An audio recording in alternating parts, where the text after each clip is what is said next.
And now for your sports news, we're joined by NTD's Dave Martin. Dave, we've got some NFL and Olympic news, but let's start in tennis, as yesterday we had a couple of very memorable matches at the Australian Open. Yeah, I'm going to start with Novak Djokovic's win, because he was finally able to solve Jannik Sinner there after Sinner had beaten him 5 times in a row, which is pretty much almost heard of for an opponent to do that to Djokovic. Now, Sinner was also the 2-time defending champion at the Australian Open, which was Djokovic's best venue. And Djokovic actually lost two of the first 3 sets before winning sets 4 and 5 there to advance to the finals. Really incredible win there.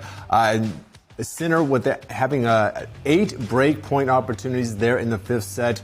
Djokovic, though, saved them all amazingly for the win. So Djokovic now advances to the Australian Open finals for the 11th time. He is 10-0 in his previous 10 final trips there. So Djokovic won that match 5 sets. Pretty amazing. Now, the other semifinal was even more grueling. Carlos Alcaraz overcame some kind of leg issue to beat Alexander Zverev in 5 sets. Now, Alcaraz, he actually won the first 2 sets. Really was rolling along in the 3rd set before his leg started, it would appear to be cramping up. We didn't quite get a clarity on that. He was clearly limited. Somehow he actually forced a tiebreaker in both the 3rd and 4th sets, though he lost them both. By the 5th set, he was actually moving better, but then he dropped his first service game. Somehow, then Zverev was then serving for a match at 5-3 when Alcaraz finally broke back in the last 4 games to take the match.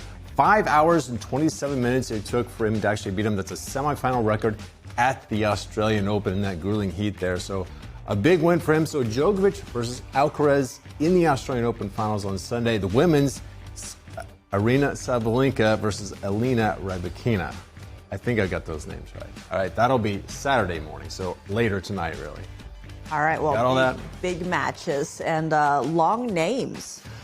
Moving to Olympic news, though.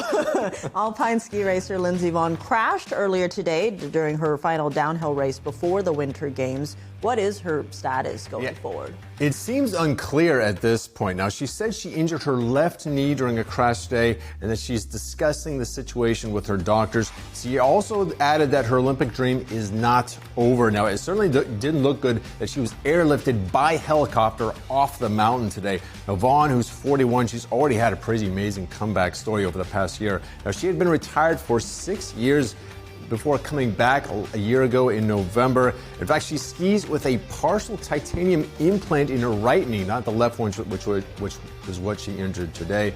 But she's done very well. She's competed in 8 World Cup races. Her worst showing was a 4th place. Now, her first scheduled Olympic event is the women's downhill on February 8th, so it's a week from Sunday.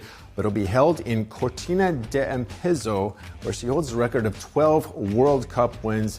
So stay tuned. We hope she's all right. That would be pretty tragic to get injured a week before the Olympics. But we'll see. She said she's going to update us on her condition. All right. Well, best of luck to her. Shifting gears to the upcoming Super Bowl, though. New England Patriots quarterback Drake May, who's been dealing with a shoulder injury, missed practice today. What is going on here? Yeah, apparently he's also dealing with an illness. Now, according to head coach Mike Vrabel, Vrabel sounded like he sat May out not just for May's sake, but for the team's sake, not wanting to spread this illness around like a week before the Super Bowl. Now, today was actually the first practice that May has missed the entire season. But May practiced Thursday despite that shoulder issue that we were previously talking about. Vrabel said this shoulder responded favorably. May, meanwhile, said he doesn't think the shoulder injury will limit his ability to throw in the big game. But just in case, the Patriots have backup quarterback Joshua Dobbs behind him. May, meanwhile, would have very big shoes to fill. He's one of 5 finalists for the NFL's MVP award. So, yeah, we got news every day leading up to the Super Bowl here. Just 9 days away, Tiff. I would expect nothing less. Speaking of the Super Bowl, you know, many of us watch it on TV, and the highlights are those commercials or ads. Sometimes they're quite funny. We showed one yesterday. Do we have another one today? We definitely do. Yeah, yesterday we had the funny one with Ben Stiller in that 80s disco Euro ad for Instacart. Today, we're showing a commercial for Hellmann's Mayonnaise starring Neil Diamond. Let's take a look here.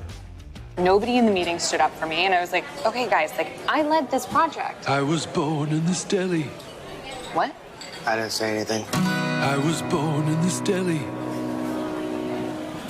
My best friend was that baloney. That is until I met you.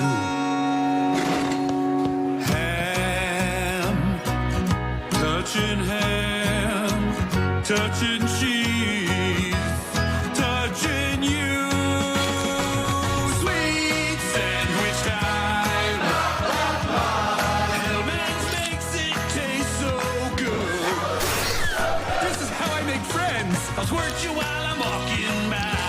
I live in the walls. Sometimes I wonder who my parents are. So good. I've never been outside. These are my only clothes. It makes your sandwich taste so good. If you marry me, the curse is broken and I can leave. No, thank you. Yes! Nobody in the meeting stood up for me, and I was like, okay, guys, like, I led this project. I was born in this day.